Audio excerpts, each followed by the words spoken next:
طالبانو قرآن کې دوه نزول راغلي. یو اسمان د دنیا نه، لوح محفوظ نه طالبانو اسمان د دنیا ته قرآن کې انزال شوی. د انزال او تنزیل خبر خو مې باید درته وکړه. د اسمان لوح محفوظ نه اسمان د دنیا ته قرآن چې نازل شوی، دا انزال یو دم راغلی. پس له هغه نه طالبانو ورونو له لوح محفوظ نه یو خو طالبانو ورونو دوه خبرې دي دلته. ان لوح محفوظ اسمان دنیا ته دا ټول دوه خبرې دي طالبان. یو لوح محفوظ نه طالبانو اسمان د دنیا ته یوه خبر دا ده چې څوک راغلی ده، یو دم راغلی ده، انزال سوی طالبان. یوه خبر دا ده چې نه له لوح محفوظ نه اسمان د دنیا ته طالبان ورونو دلته انزال نه ده سوی، تنزیل سوی. 13 رمضانونو کې طالبان ورونو لوح محفوظ نه اسمان د دنیا ته قرآن نازل سوی. مثلا دې کال کې به دومره ځمکې ته نازله کېږي، هغومره به لوح محفوظ نه اسمان د دنیا ته نازله کېده.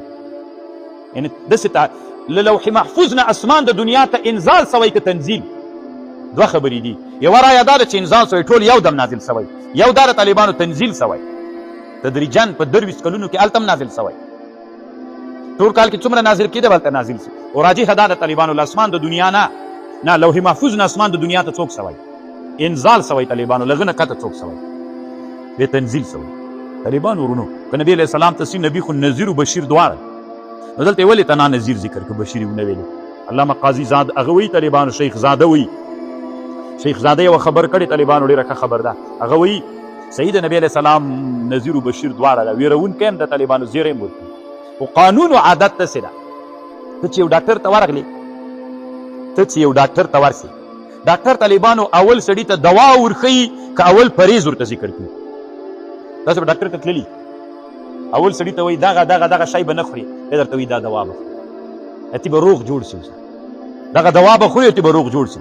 اول انذار وي طالبانو. بیا څوک انبیا علیه السلام هم چې رانازل سوي دي، هغوی طالبانو د ټولنې روحاني اصلاح کوي. چې اصلاح یې کوي طالبانو ورونه، اول به هغوی پرهیز کوي، دا به نه کوي، دا به نه کوي، دا به نه کوي، بیا به دا کوي.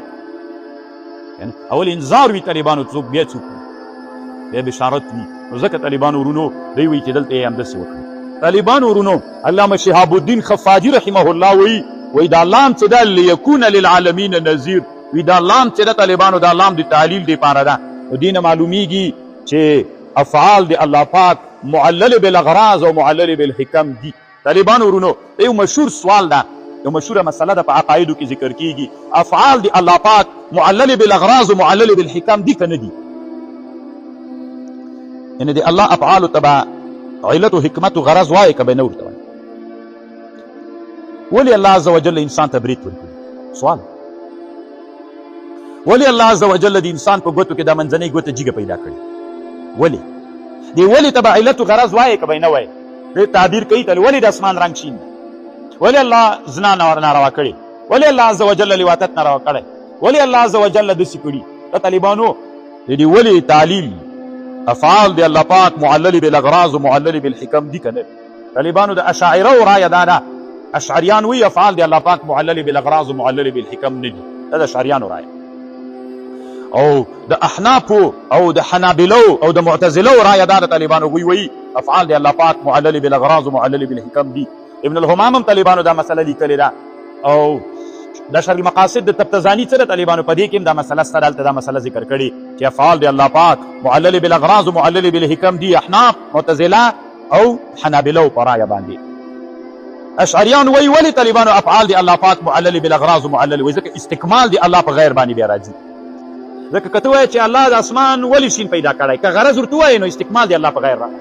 دا ګوته الله ولې جګه پیدا کړې ده، نو که ته علت ورته وایې نو طالبانو ورونو اوس یو قسم مرغان دي طالبانو، که تاسې فکر کړي کوم مرغه چې ډېرې اوږدې پښې لري د هغې غاړه هم ډېره اوږده ده. ولې الله عز وجل دې مرغانو ته اوږدې پښې ورکړي او اوږده غاړې بیا ورکړي؟ کوم مرغان طالبانو چې اوږدې پښې لري که غاړې اوږده نه سي طالبانو ورونه بیا خوراک نه سي کولی که نه؟ طالبانو یو امام غزالی یو کتاب جوړ کړی الحکمت فی مخلوقات الله تعالی، په دې ډېر ښه بحثونه کړي. دې باندې طالبانو مستقل کتابونه شته. یو کتاب د طالبانو ورونه هغه بیا د فقهي شیانو کې دی ولې جوابونه کوي. حکمت التشریع و فلسفته احمد علي الجرجاوي، دا داسې کتاب د طالبانو. زه مثال درته یم، مثلا په دې کتاب کې لیکلي د استمناء بالیت طالبانو ورونو دا ناروا دی اسلام کې. ولې ناروا دی؟ دا نارواطوب یې ولې؟ د طالبانو علما حکمت دا ده معلل شو د الله ویلي چې ناروا ده. ومن ابتغى وراء ذلك فاولئك هم العادون. د دې آیات نه استدلال وکړي دا چې د ناروا سو چې ناروا ولې ناروا کړي الله حکمت او غرض کې چي ادار طالبان. یو سړی چې یو وری خپل ښځې سره جمعه وکړي نه 12 واری جمعه وکړي یو وری استمنابلیت د 12 وارو د جمعه سره برابر د طالبانو صحت دومره ډیر تاوان کوي. یعنی 12 واری چې ښځې سره جمعه وکړي یو وری استمنابلیت کې دومره ډیر تاوان غرض سو کړي حکمت سو کړي. دا د پاره کتاب طالبانو حکمت التشریع وفلسفته ولې څلور ښځې الله عز وجل جایز کړي د دې لپاره غرض او حکمت میوای. نو افعال دی الله پاک معلل بالاغراض ومعلل بالحکم دي. زمونږ د احناف په مذهب ماتوریدیانو او د معتزله او د حنابلو پر رایه دی وو او دی چا پر رایه ای وای نه دي. اوس طالبانو دغه شعر څه ده که محمد نه وي پیدا کړی به خدای نه و دا دنیا د شاعرو په اصول جایز نه هغوی اصولو ته یې چې واچې دا جایز نه ده لکه دا غرض وکړي. یعنې دا معنا چې دا دنیا چې الله پیدا کړي دي چا د وجې نه پیدا کړي؟ د نبي علیه السلام د وجې نه. نو خو دا طالبانو غرض و غایه وکړي دوی دا جایز نه بولي. محمد نه وي پیدا دې اصولو ته واچې طالبانو په دغه مسلې بنا کې دي موږ د احناف په مذهب دا صحیح کېږي. او طالبانو یوه بله خبر واورئ اشاعره وایي شافعیان طالبانو دوی وایي چې افعال د الله پاک معلل بالاغراض معلل بالحکم نه دي. وایي زه به یې درو ښیم وما خلقت الجن والانس الا ليعبدون. الله خپله وایي که نه وما خلقت الجن والانس انسانانو پیریان مې چېرته پیدا کړي د عبادت دپاره. نو غرض سو که نه غرض نه سو پیریانو انسانان الله چېرته پیدا کړي عبادت لپاره غرض سو که نه. افعال د الله پاک معلل بالاغراض معلل بالحکم سول که نه سول. دوی باندې دا سوال واردېږي په اشاعرو باندې. اشعریان بیا داسې جواب کوي طالبان ورونو چې افعال د الله پاک معلل بالاغراض معلل بالحکم دي که نه دي؟ دی وایي افعال د الله پاک ته به طالبانو علت غایبه ورته ذکر کوي طالبانو علت فاعلي به نه ذکر کوي. لکه ګوره داسې به وایي که چېرته الله د دنیا نه وی پیدا کړې نه که چېرته مونځ او عبادت نه وی الله به څوک نه و پیدا کړي انسانان یې نه پیدا کوي. خو دا عبادت څه ده که دا عبادت نه وی الله انسانانو پیریان نه پیدا کوي. نو خو دا عبادت تا طالبانو علت غایب وګرځو که علت فاعلي دي وګرځو. منطقیانو لکه چې درنه ورک سول هر څه غایي نه ده فاعلي ده. ته فکر وکړه طالب جانه که نه الله عز وجل دا عبادت د څه دپاره پیدا که عبادت نه وی طالبانو ورونو څوک یې نه پیدا کوو انسان یې نه پیدا کوو. هغه علت فاعلي سو طالبانو.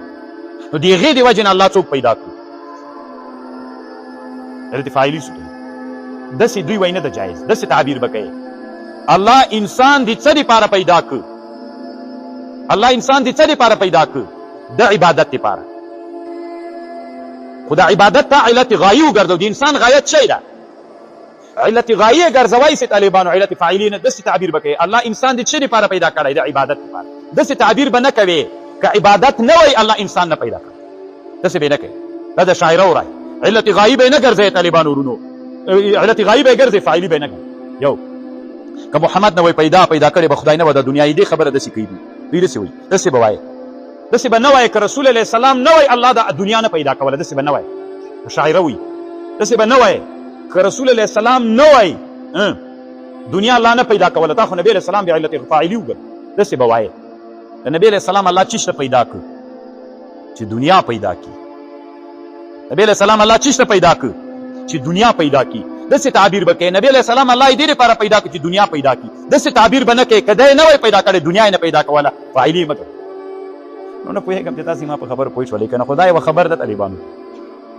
علامه قسطلاني په دې باندې ډېر بحث کړی طالبانو په سیرو کې یو مشهور کتاب د قسطلاني ورته وایي المواهب اللدنیه فی المنح المحمدیه په سیرو کې کتاب د طالبانو.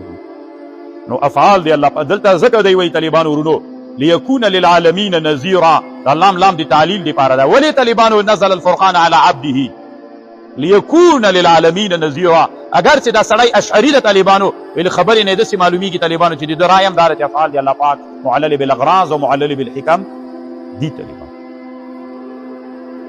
یا الله هم د چي لپاره ده بیا یا د چي لپاره نور د چې موږ نور چې کې موږ کار نه لرو موږ همدغه مقصد